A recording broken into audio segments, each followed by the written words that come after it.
Let's go to Valerie in Kentucky, who has a question on 1 Timothy chapter 5, verse 17, and Titus chapter 1, verse 5. She says this appears to support churches having a plurality of elders. Can you please address this in your support for single pastor instead? And yes, I am a supporter of a single pastor and not a plurality of elders. I'm a supporter of congregational church governance. Some say the Bible just leaves it open to the local church. And there's a decent argument that could be made for that, but I don't see a plurality of elders. And by plurality of elders, we should mention that what that really is, a plurality of elders, is a board of governance for the local church. So does the Bible call for a board of governance for a local corporate assembly, that those people within that church are not only financially and logistically governed by the elders, but they are spiritually governed by the elders? Can you build that in Scripture? I don't think you can. But Valerie says 1 Timothy 5:17 and Titus 1:5 appear to support a plurality of elders. Let's see. Let's start 1 Timothy chapter 5, verse 17. Let the elders rule well, that be counted worthy of double honor, especially they who labor in word and doctrine. Okay, elders plural. I think that grammar doesn't teach us anything, because that grammar says that there are elders, and we could say this you could use that in the single pastor world. Let's go ahead and use the pastor for just a little bit, because that's the term we're used to. So if I were to say today, hey, I think the pastors ought to rule well, and I think pastors who rule well should be counted worthy of double honor. Okay, that doesn't argue for a plurality of pastors. Again, if I were to say, I want all pastors out there to do their job well. I want every pastor to do his job well. I want all pastors to do his job well. Let the pastors rule well. Well, we would not assume that then a church must have more than one pastor. It's got to have a youth pastor, a children's pastor, a preschool pastor, a music pastor, and a ball-headed pastor. Got to have all those, otherwise, no, we wouldn't assume that at all, because the grammar doesn't require that. Let the pastors, it would be all those who are pastors out there, let them rule well. Now let's look at Titus 1:5 here for a moment.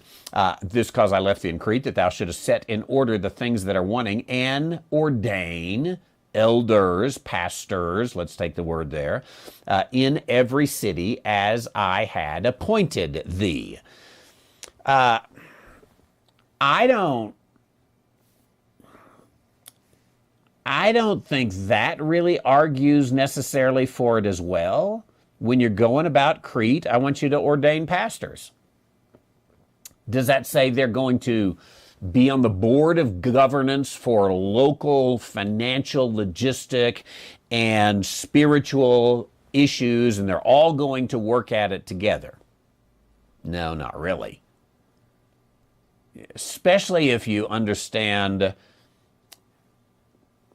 they're a house church meeting in Crete. There's one over here, there's one in that neighborhood, there's another in this neighborhood. I don't think the grammar there requires it.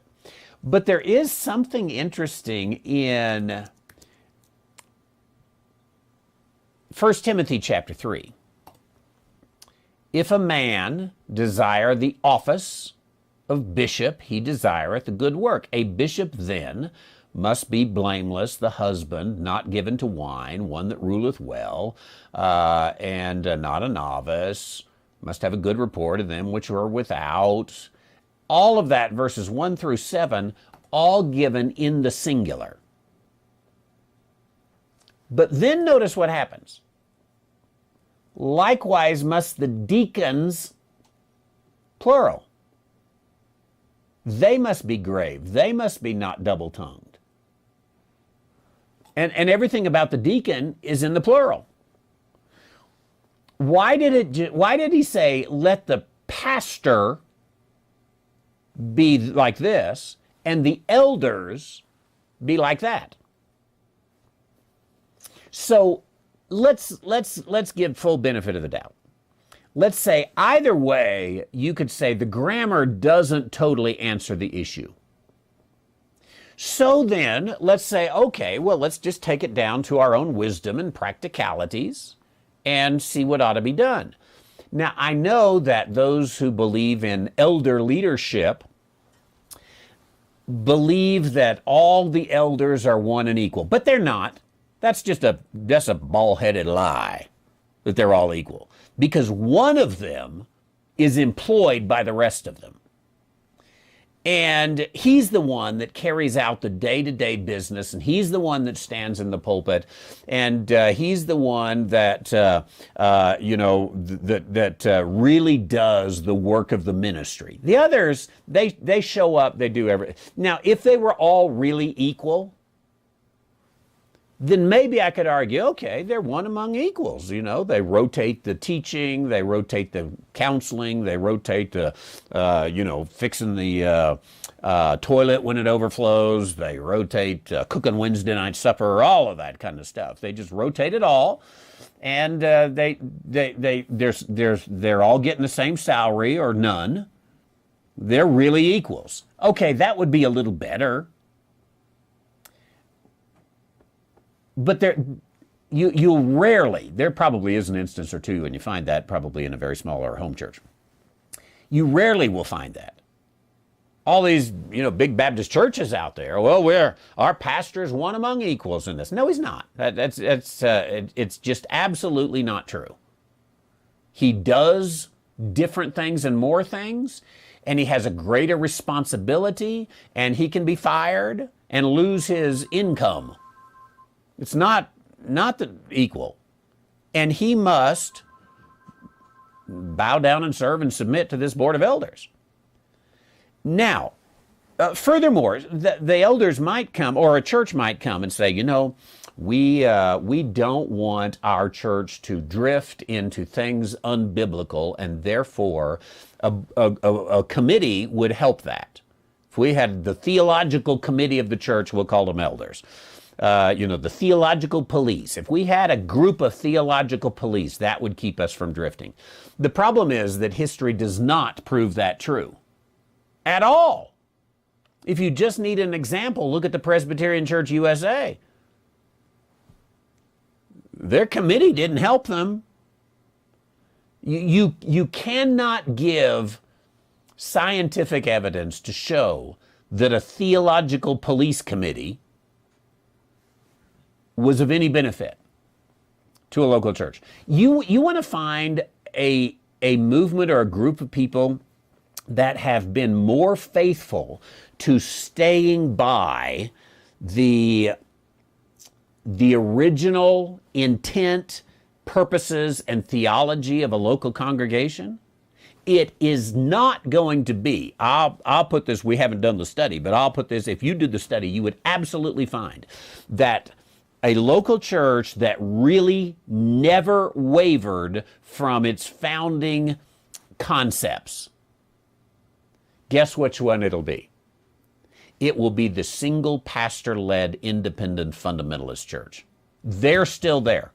They're right where the founder was in 1940, 1950, 1960, 1970, 1980, whatever. Haven't moved. Even if the founder, they might be on the seventh pastor since then. But they are there. And the Presbyterian church that started in 1940, they got a lesbian pastor. It didn't work.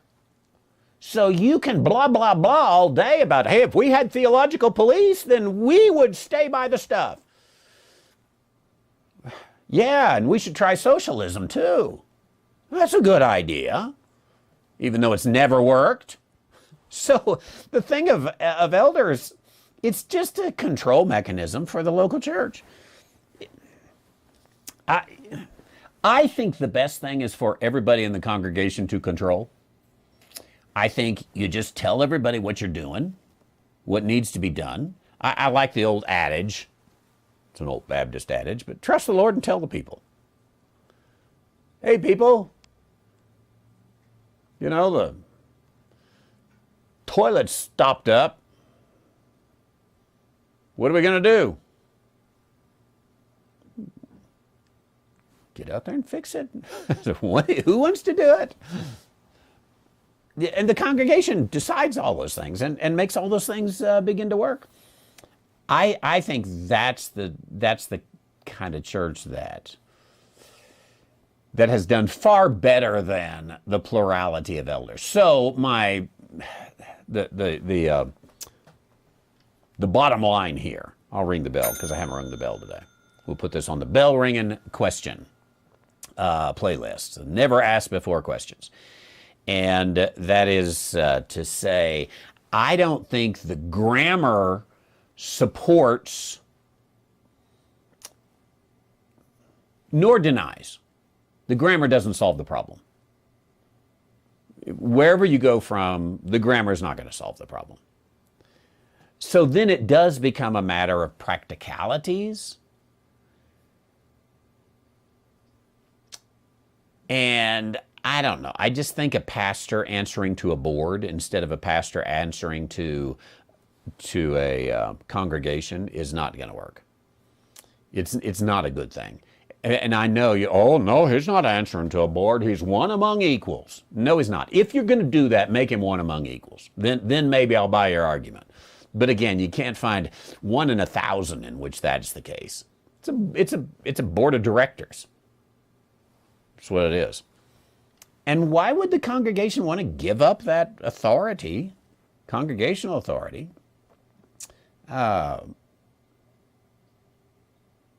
to, few guys?